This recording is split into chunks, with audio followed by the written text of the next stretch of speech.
పరిశుద్ధుడైన యేసుక్రీస్తు ప్రభువారి నామములో మా వీక్షకులందరికీ శుభాలు తెలియజేస్తున్నాను.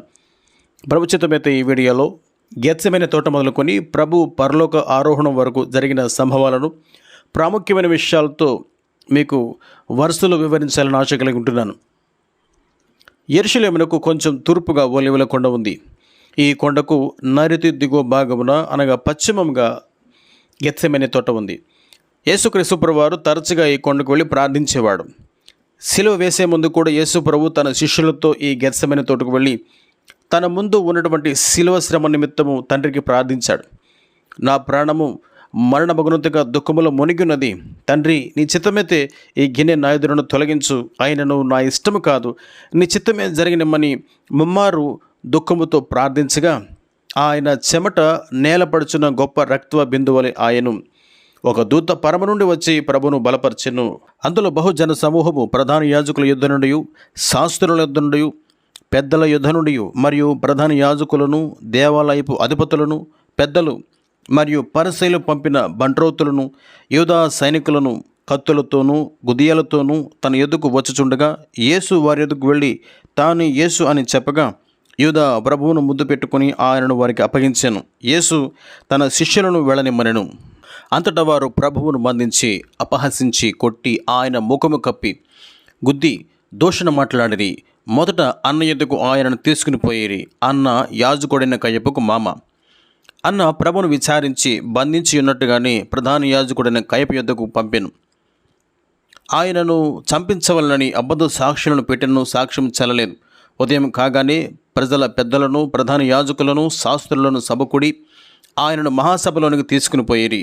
ప్రధాన యాజకుడు ప్రభును, నీవు పరమాత్మని కుమారుడువా అని అడుగగా యేసు నీవనట్టే అనెను. ప్రభువు తాను దేవుని కుమారుడని చెప్పినందుకు ఆయనను సిలువేయాలని నేరస్థాపన చేసిరి. ప్రభువును పిలాతు నొద్దకు తీసుకుని పోయిరి. పిలాతు ప్రభును విచారించిన తదుపరి ఆయన యందు ఏ దోషము లేదని చెప్పి ప్రభును విడుదల చేయగోరెను. పిలాతు యూదులతో, మీరు యేసును తీసుకువెళ్ళి మీ ధర్మశాస్త్ర ప్రకారం మీరే తీర్పు తీర్చుడనగా యూదులు ఎవనికి నీ మరణశిక్ష విధించుటకు మాకు అధికారం లేదనిది. జనమును తిరగబడ ప్రేరేపించుచు కైసరుకు పన్యధన్యు తానే క్రీస్తు అను రాజునని యేసు చెప్పగా మేము వింటుమని ఆయన మీద నేరం మోపసాగిరి. అయితే యేసుక్రీస్తు ప్రభు గలీలకు చెందినవాడని విని పిలాతు ప్రభువును హేరోదు నొద్దకు పంపాను. హేరోదు గలిలయ ప్రాంతానికి అధిపతిగా ఉండి పస్కా పండుగ ఆరంభ దినములలో యెరూషలేమునకు వచ్చాను. హేరోదు ఆయనను ఎన్ని ప్రశ్నలు వేసినను ప్రభు అతనికి ఉత్తరమేయలేదు. ప్రధాన యాజకులను, శాస్త్రులను నిలబడి ఆయన మీద తీక్షణముగా నేరములు మోపిరి. హేరోదు తన సైనికులతో కలిసి యేసుక్రీస్తు ప్రభువారిని తృణీకరించి అపహసించి ఆయనకు ప్రశస్త వస్త్రం తొడిగించి తిరిగి పిలాతు నొద్దకు పంపాను. పిలాతు నీళ్లు తీసుకుని తన చేతులు అందరి ఎదుట కడుక్కుని యూదులను సంతోషపరచుటకై ఆయనను సిలువ వేయుటకై అప్పగించెను.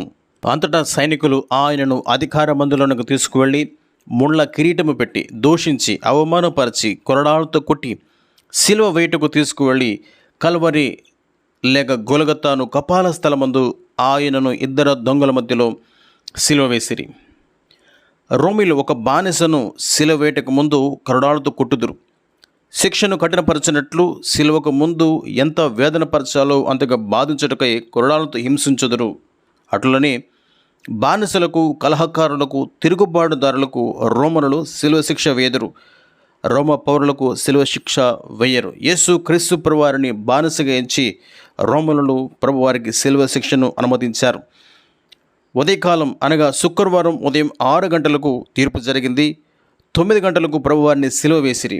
మధ్యాహ్నం మొదలుకొని 3 గంటల వరకు ఆ దేశమంతటి మీద చీకటి కమ్మెను. రోమా అంతరిక్ష పరిశోధకుడు ప్లేగాన్ నిర్వచన ప్రకారం ఆ దినము గొప్ప సూర్యగ్రహణం కలిగి పగలు రాత్రిగా మారే నక్షత్రములు కనిపించిననియు, ఈ విధముగా క్రీస్తు శిలువ మరణ సమయంలో ఏర్పడిన అంధకారము ప్రకృతికి విరోధమైనదనియు చారిత్రాత్మకమైన సంఘటననియు నిర్వచించెను. ప్రభువు శిలువలో 7 మాటలు పలికెను. తండ్రి, వీరేమి చేర్చున్నారో వీరెరుగురు గనుక వీరిని క్షమించమని చెప్పాను. నేడు నీవు నాతో కూడా పరదేశంలో ఉందువు. అమ్మా, ఇదిగో నీ కుమారుడు, ఇదిగో నీ తల్లి. నా దేవా, నా దేవా, నన్ను ఎందుకు చేయి విడిచితివి? నేను దప్పికొనుచున్నాను, సమాప్తమైనది. తండ్రి, నీ చేతికి నా ఆత్మను అప్పగించుకొనుచున్నాను.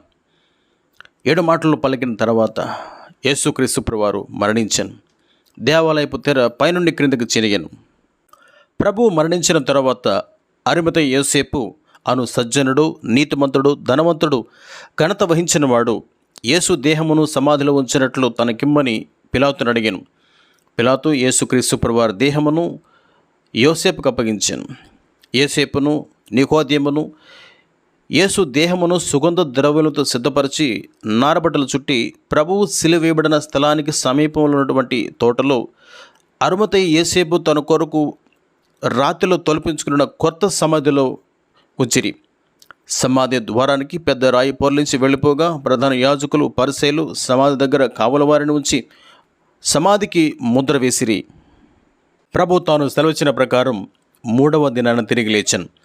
ఆ దివారమున మగ్దలేన మరియయు, యాకోబు తల్లి అయిన మరియయు, సలోమియ వచ్చి ఆయనకు పూయవలనని సుగంధ ద్రవ్యములు తీసుకుని రాగా ప్రభు సమాధి తెరవబడి ప్రభువు కనబడలేదు. మగ్దలేన మరియ శిష్యుల దగ్గరకు వెళ్ళి తెలియచేయగా పేతురు, యోహాను మరియుతో కలిసి సమాధి యొద్దకు వచ్చి చూచి ప్రభు దేహము కనబడక కలవరపడగా దేవదూతలు ప్రభును గూర్చిన సమాచారం అనగా ఆయన తిరిగి లేచి గలిలేకు వెళతాడు అనే సమాచారమును పేతురు, యోహానులతో చెప్పగా వారు వెళ్ళిపోయిరి. మగ్దలేన మరియ సమాధి దగ్గర ఏడ్చుచుండగా దూతలు ఆమెతో మాట్లాడుచుండగా ప్రభు ఆమె వెనుక నిలిచాను. మరియ వెనుకకు తిరిగి ప్రభువును మొదట చూచాను. ఆ తర్వాత ఎమ్మాయి ప్రాంతానికి వెళుతున్న శిష్యులకు ప్రభు దర్శనమిచ్చాను. ఆదివారం సాయంకాలమున ప్రభు శిష్యులకు దర్శనమిచ్చి తాను సజీవుడని నిరూపించాను. ఆ రోజు అపోస్తలుడైన తోమ వారి మధ్యలో లేకపోగా 8 దినములు గడిచిన తర్వాత ప్రభు మరల వారికి దర్శనమిచ్చి తోమ యొక్క అవిశ్వాసమును తొలగించాను. అటు తర్వాత శిష్యులు చేపల పట్టు నిమిత్తము వెళ్ళి చేపలు దొరకక ఉండినప్పుడు ప్రభు దర్శనమిచ్చి పేతురుకు తన గొర్రెలను ఖాయమని సెలవిచ్చాను. ఇలా ప్రభు 40 రోజులు తన శిష్యులకు ప్రత్యక్షమయ్యి చివరి సందేశముగా ప్రభువారితో పరలోకమందును భూమి మీదను నాకు సర్వాధికారం ఇయ్యబడి ఉన్నది. కాబట్టి మీరు సర్వలోకానికి వెళ్ళి సర్వసృష్టికి సువార్తను ప్రకటించుడి, సమస్త జనులను శిష్యులుగా చేయుడి, తండ్రి యొక్కయు కుమారుని యొక్కయు పరిశుద్ధాత్మ యొక్కయు నామలోనికి వారికి బాప్తిస్మయుడి. నమ్మి బాప్తిస్మ పొందువాడు రక్షించబడను, నమ్మని వానికి శిక్ష విధింపబడను. నేను మీకు బోధించిన వాటిని గైకొనవలని వారికి బోధించుడి. ఇదిగో యుగ సమాప్తి వరకు సదాకాలం మీతో కూడా ఉన్నారని వారితో చెప్పి నమ్మిన వారి వలన ఈ సూచక్రియలు కనబడను లేక వెంబడించును అని ప్రభు చెప్పి అవి ఏంటంటే, నా నామమున దయ్యములను వెళ్ళగొట్టుదురు, కొత్త భాష మాట్లాడుదురు, పాములను ఎత్తి పట్టుకుందరు, మరణకరమైనది ఏది తాగినను అది వారికి హాని చేయదు, రోగుల మీద చేతులుంచినప్పుడు వారు స్వస్థత నొందుదరని వారితో చెప్పాను. ఈ సంగతులకు మీరే సాక్షులు. ఇదిగో నా తండ్రి వాగ్దానం చేసినది మీ మీదకు పంపుచున్నాను. మీరు పైనుండి శక్తి పొందు వరకు పట్టణంలో నిలుచునుడని వారితో చెప్పి వారిని బేతనియా వరకు తీసుకుని పోయి చేతులెత్తి వారిని ఆశీర్వదించను.